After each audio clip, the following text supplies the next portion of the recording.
Hi, and welcome to the 66. Thank you so much for joining me. Let's get right into it.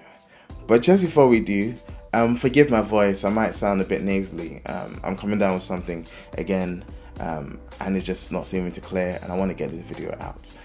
So do bear with me. Now, in the past couple of episodes, in the past episode more specifically, we took a magnifying glass to the sixth day of creation. We did this to mimic the fact that the Bible does that as well, in giving us a whole summary of the creation of the entire universe, including man and woman, and then in the next chapter going into more detail with a man. And because the Bible does that, we do that, and we look at maybe some of the significance of that very dynamic that is put in place.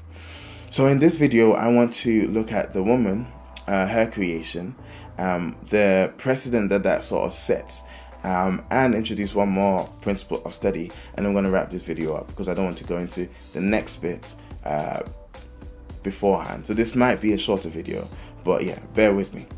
Alright, so we've come to this point where at the end of the last video we saw in verse 20 that man, in Genesis chapter 2 verse 20, forgive me, man has named all the animals and no suitable partner has been found for him. And I think that exercise in and of itself is significant because God knew that of the animals that he created, none of them would be suitable helpmeet for Adam.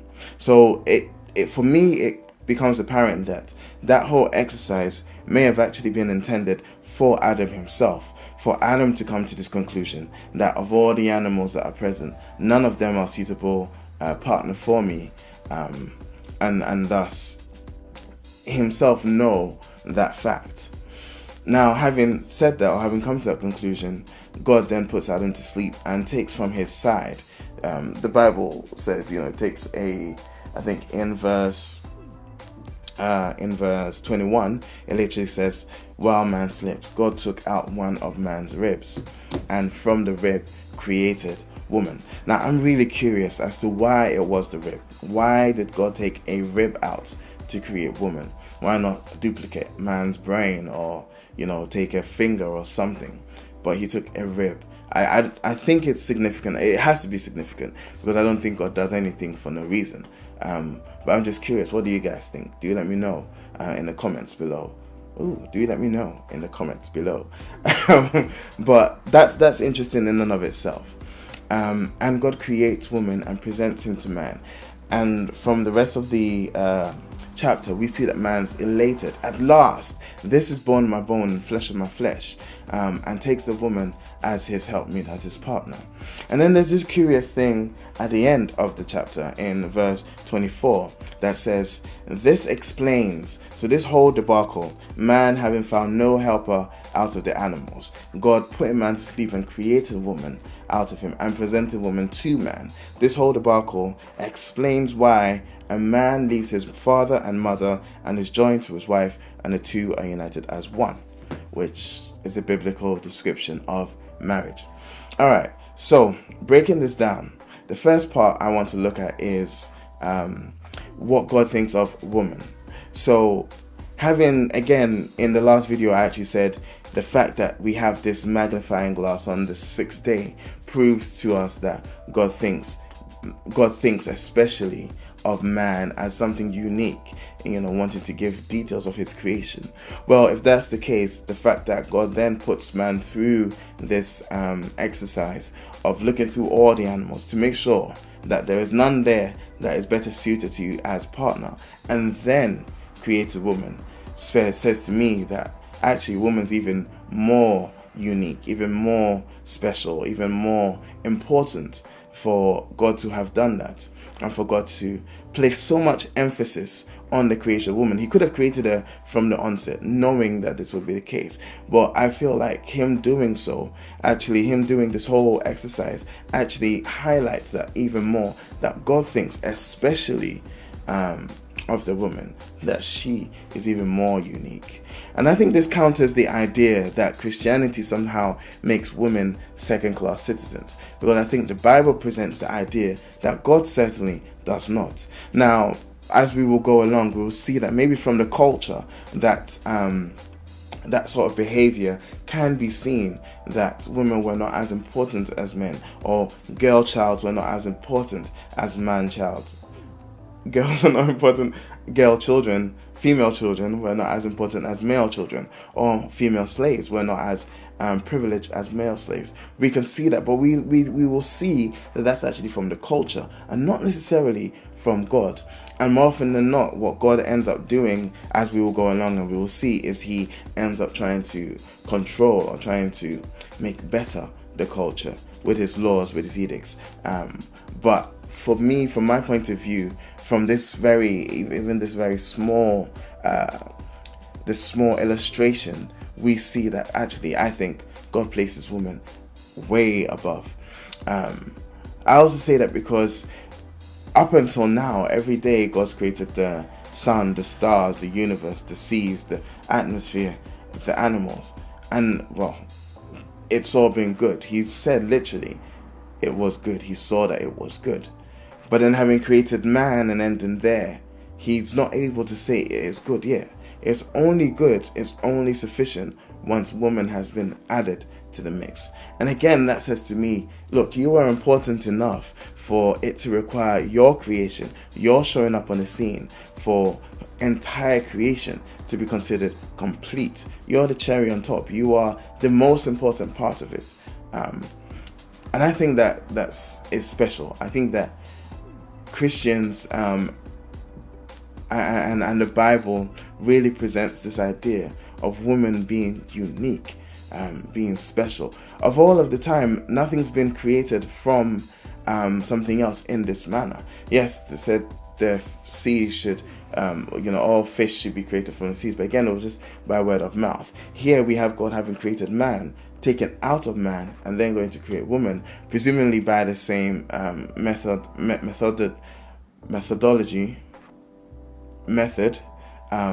with clay and molding, but using man's rib as sort of a template to create the whole. So I think that that's unique. I think it places women in a unique place in God's mind at the very least. At the very least, God's mind. That's crazy. But yeah, and so I think maybe we should approach women with that same mentality. The next thing I sort of wanted to look at, and I think I'll take this opportunity to present the new principle of study. It's probably the first principle of study that I actually was introduced to, but I didn't include it in my principles of study because I forgot. I can't even come up with like a good theological reason as to why. But no, the principle is the law of first mention.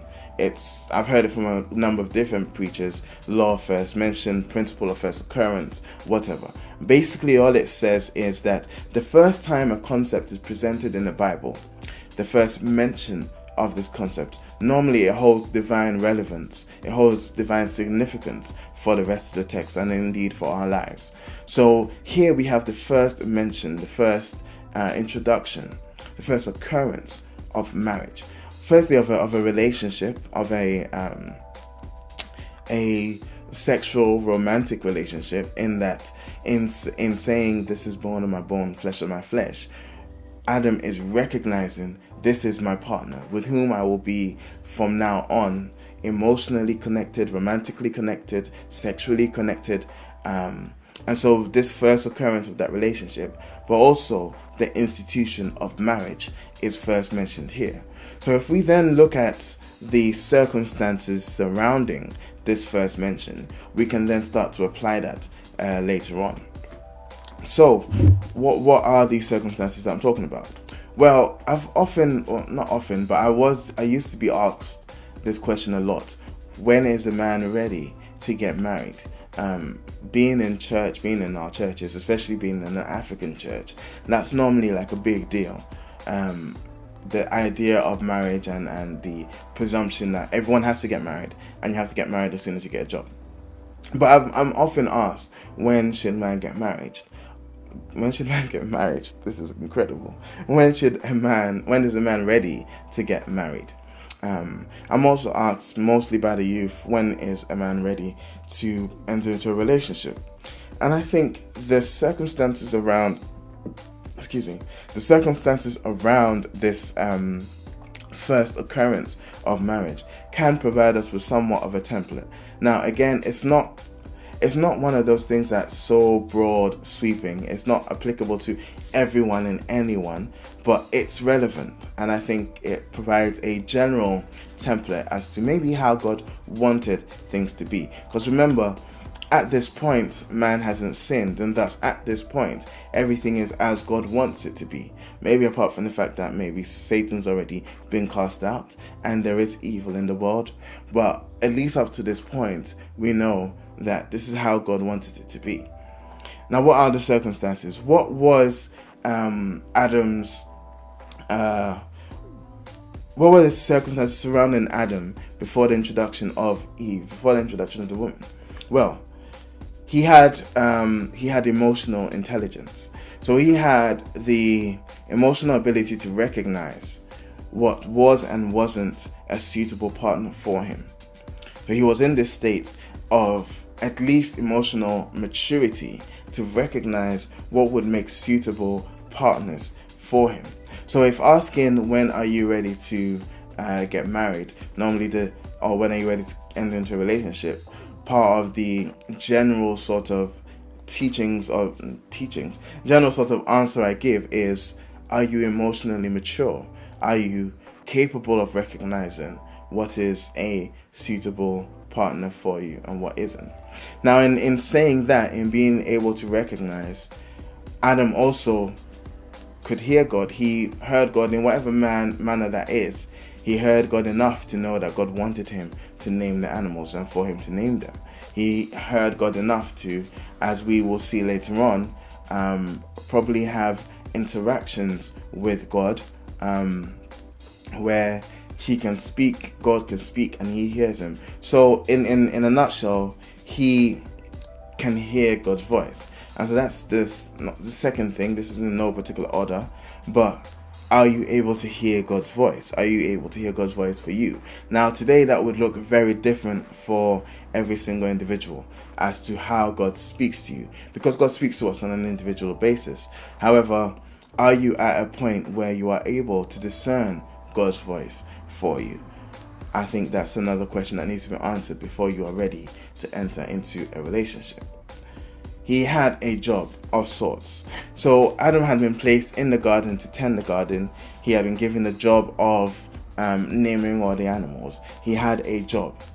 That's normally the other thing that I tend to mention. Like, on a practical level, before you're going to go and get married, maybe you should be able to take care of yourself. Before you take care of someone else, it would make sense that you are able to take care of yourself.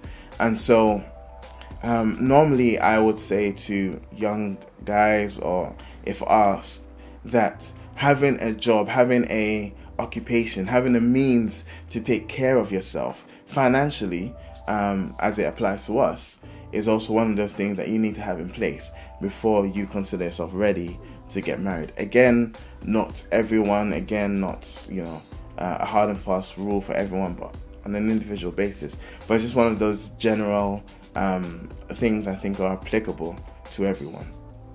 So he had a job, he was emotionally mature, he could discern God's voice. Those are normally the three main things that I think are applicable. So it's not so much age, because technically Adam was like a day old. I know, I'm being silly. However, I don't think it's so much age as it is maturity, as it is being able to take care of yourself before you bring on another person to take care of them. And it is being able to, most importantly, being able to hear God's voice. Because if you're going to be the head of the family, you need to be able to hear God's voice for you, so that your voice when you speak is guided by God. So yeah, those are normally the three things, and that's the main principle that I wanted to talk about. This idea of the divine relevance of the first occurrence of things. Now, if I want to go a bit more political,